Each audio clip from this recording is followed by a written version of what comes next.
The first thing you need to understand is that the house was never empty. People in town always called it the Calder House, even though no one from the Calder family had lived there for decades. It sat at the end of Ash Willow Road, past the last working streetlight, where the asphalt broke into gravel and the gravel into dirt. A 2-story farmhouse with a half-collapsed porch and windows like dark eyes. They said it had been abandoned since the fire, yet some swore you could still see her, the girl who never made it out, standing in the upstairs window. But this story isn't about her. It's about the night we went in.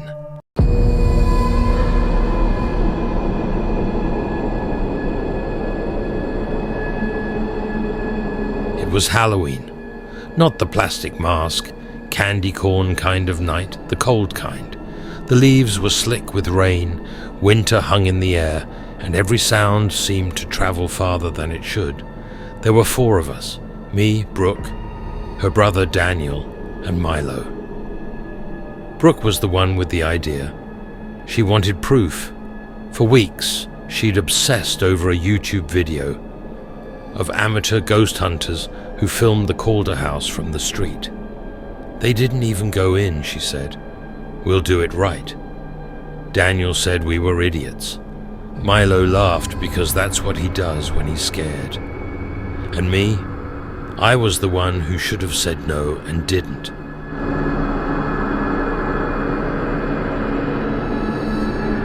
We parked 2 streets away so no one would see us. Brooke said cops always patrolled on Halloween. We walked with our flashlights off, guided only by moonlight and the faint orange glow of distant porch lights. Brooke led the way, hood up, camera in hand. Last chance to back out, Daniel said. Last chance to stop talking, Brooke shot back. None of us knew it then, but those were the last jokes we'd ever share. When the Calder House finally appeared between the trees, everything went quiet. The wind, the insects, even the sound of our own breathing. It was as if the world itself was holding its breath.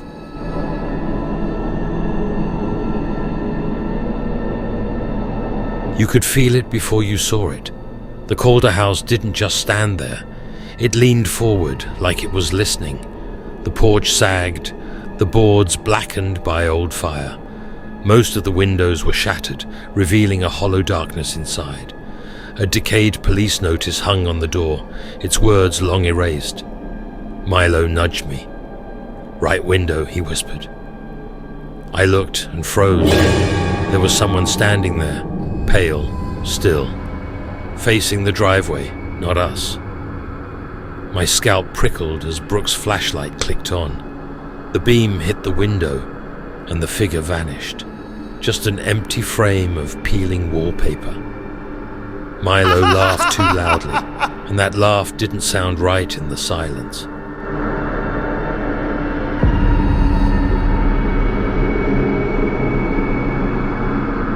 That's it, Daniel said. We're done. But Brooke shook her head. It's pareidolia. Our brains are wired to find faces. That's all. It looked like a person, I said quietly. Exactly, she replied. Which means we need to find out who it was. You'd think the smart thing to do was leave, and you'd be right. But once you're standing in front of something that dares you, walking away feels impossible. We followed Brooke around to the side of the house where the door hung off its hinges. The smell that came from inside hit us like rot. Damp wood, burnt drywall, and something sweet beneath it. A smell that didn't belong to fire or time.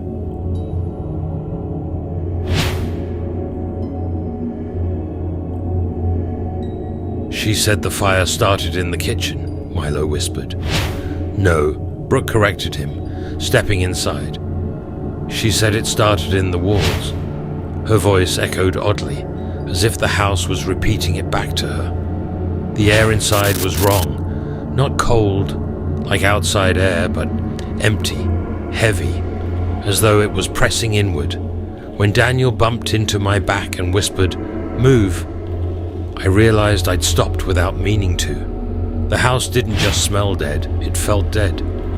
And yet something in it was very much awake.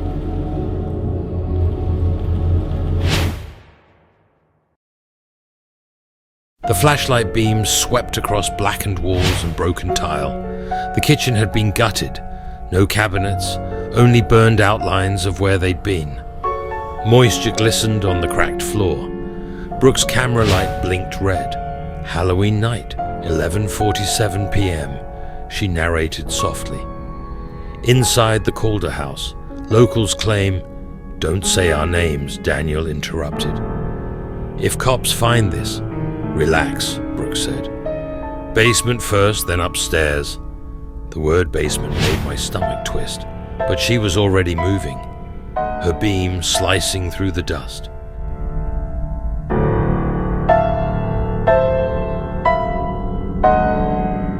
In what had been the dining room, a table leaned sideways. Its surface fused to the floor like melted wax. 3 chairs still stood around it. That was when I heard the whispering, faint low like a distant radio. "Brooke," I whispered. "Do you hear that?" Everyone froze. The sound came again, clearer now. 2 voices, overlapping, urgent. "Who's there?" Daniel called. Instantly the whisper stopped, not faded, stopped, as if the air itself had been cut. Then, from upstairs, a slow, heavy footstep. Heel, toe, another, closer. Then something dragged across the floor, metallic and sharp. Brooke raised her camera. "This is perfect," she whispered. And that's when I started to hate the sound of her voice.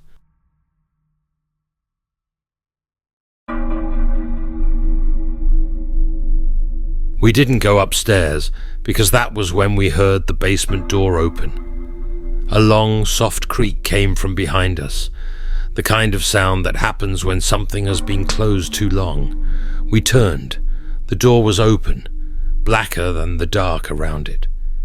A staircase sank into the floor. I hadn't seen it before, and now I couldn't look away. The air coming from below was thick and wet, and I could almost feel something standing at the bottom of those stairs, just out of sight. "Oh my God," Brooke whispered, and stepped closer. Daniel caught her arm. "No, don't." But she pulled away. And this is the part I'll never forgive myself for. We let her go.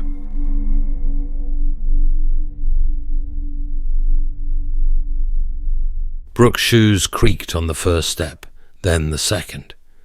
Her light wavered on the damp cinder-block walls, streaked with black. The smell grew stronger, sweet and wrong, like flowers rotting in the sun.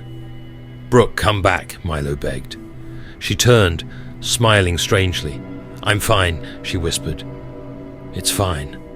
And then she was gone, swallowed by the dark. Daniel swore and started after her. "Stay here," he told us.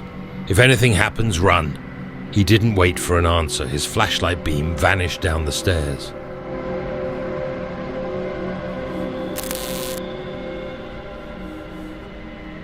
We listened. Nothing. Then Daniel's voice, low, tense. "Brooke, what are you doing? Don't touch that." Brooke answered, but her voice was wrong, doubled. Her own layered with something deeper, slower, almost like another person speaking with her. Then came Daniel's gasp, sharp and wet, like the air had been punched out of him. "Daniel," Milo whispered. I shouted his name. Silence, and then Brooke's laugh. But it wasn't Brooke's. It was too high, too long, shaped like laughter but missing something human. Milo's hand clamped onto my sleeve. "We have to go," he whispered. "Now."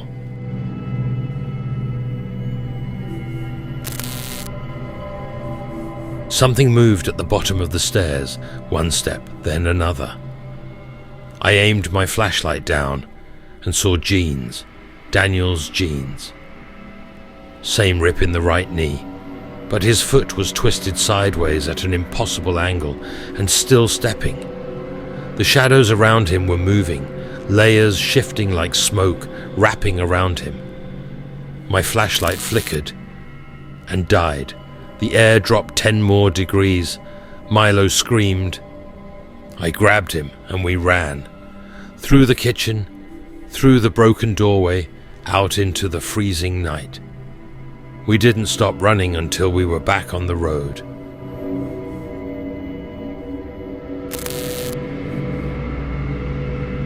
The Calder House stood behind us, silent, watching. Daniel's still in there, Milo gasped. Brooke too. We stared at each other. We could go back. We should go back. We didn't. There's a kind of fear you can reason with. The kind that makes your heart pound, but leaves your mind clear. This wasn't that kind. This was ancient, intelligent fear. The kind that knows your name and waits for you to say it out loud. We called their phones. No answer. We called again. Nothing. That's when I realized the house wasn't empty before. It isn't empty now.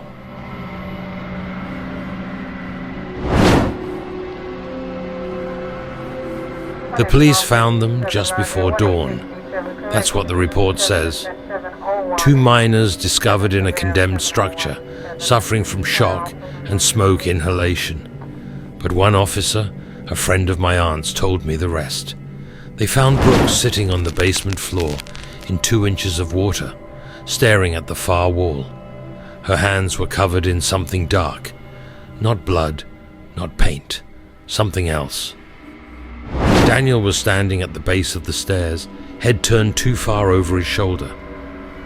No human neck bends like that, and there were footprints. 4 sets, Brooke's, Daniel's, and 2 others. One set was wrong, the toes too long, like hands. The other set looked normal, men's shoes, but they weren't fresh. They were underneath, like whoever made them was still standing there. When they carried Brooke up, she screamed and screamed. Daniel didn't. He just smiled, too wide, too long, like someone still learning how.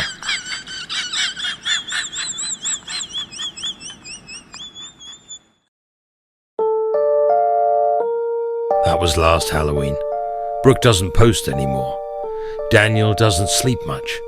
No one in town goes near the Calder House. But sometimes, when the nights get cold and the air smells like frost, if you stand on Ash Willow Road and listen carefully, you'll hear it again. The low whisper of 2 voices beneath the wind. And if you shine your light at the right-hand window, you'll see her. The girl who never made it out. Only now she isn't looking out anymore. She's looking down, into the room below, watching something that doesn't belong there, something that wasn't there until last Halloween.